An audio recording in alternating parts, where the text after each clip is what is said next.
Hi guys, my name is Oshun the Great, and welcome to my beautiful channel. Um, I think another case today that's really close to my heart is the case of Shanquella Robinson. And this case is from a while ago, but it's not a day that goes by that this case doesn't sit with me or like mess with me really.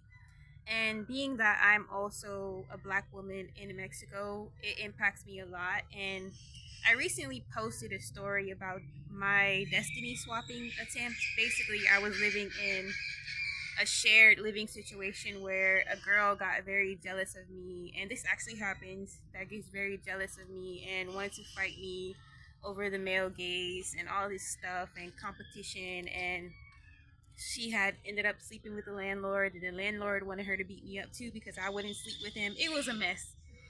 And so, but what I want to take away from this case is what always haunts me with this case is that it was said that she didn't fight back. And these people who she was surrounded by, they were her so called friends and everything. And it makes me, I've been pondering all day about just having a bright light and just being like a chosen one and just being different and unique and authentic. And I think a lot of chosen ones are authentic people. Um, where we go wrong in life is like the way we were born is the way that we were born. So there's no amount of being humble, dimming your light, trying to be understanding, trying to hang around the wrong people that's gonna make that light go away. And sometimes when you shine too brightly, you just gotta get away from people who aren't on the same level. And one of the telltale signs, and a lot of spiritualists are talking about this these days, is if you've lived a full life of where people are just constantly attacking you and constantly like coming for you, it is because you a lot of times you shine brightly, and a lot of people don't want you to know that, or they might have a sense that you're on your way to self-actualization and they want to stop that process or destroy you entirely. And a lot of times people who have a bright light, they also have a good heart. And the problem with that combination is a lot of times the naivety that comes with that, and thinking that everyone has the same heart as us, or that we can just love people into understanding. And there's so many things that affect people for to be blind in this way, whether it's religion, teaching constant forgiveness, and things like that. And fake humility, meaning a lot of people who are chosen are anointed. We think that being humble, which is really self-deprecating, is going to protect us, and it doesn't. How many times have you tried to downplay your light and people still see it, and people still try to destroy it? And so at some point in your journey when you're being attacked, you start changing your mind to owning, okay, this is who I am, this is what I was born to be. There's a reason people are attacking me. And eventually the idea is that you learn to step into your power and the awareness of your light and your influence. And a lot of times that's scary. Sometimes people self delete. Some people are attacked, like in this case, for example, or in my case.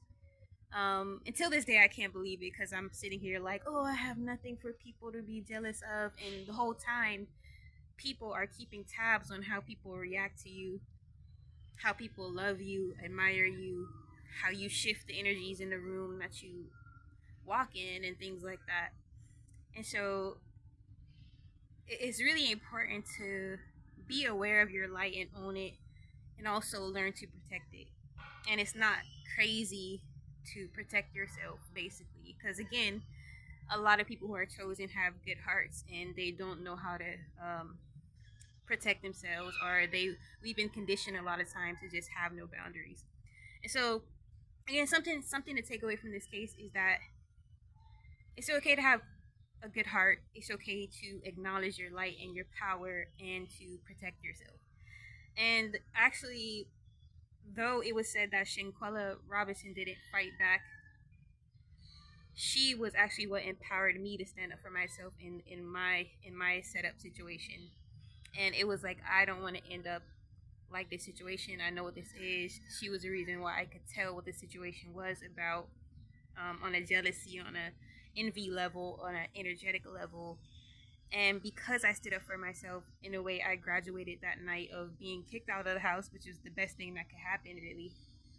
And um, so yeah, it's just had me pondering today all of this of like, when you are constantly attacked, there's a reason why people are attacking you. It's not just for any reason. If it's not because you're weak, it's because you have something that people can see, and a lot of times we can't see it ourselves yet.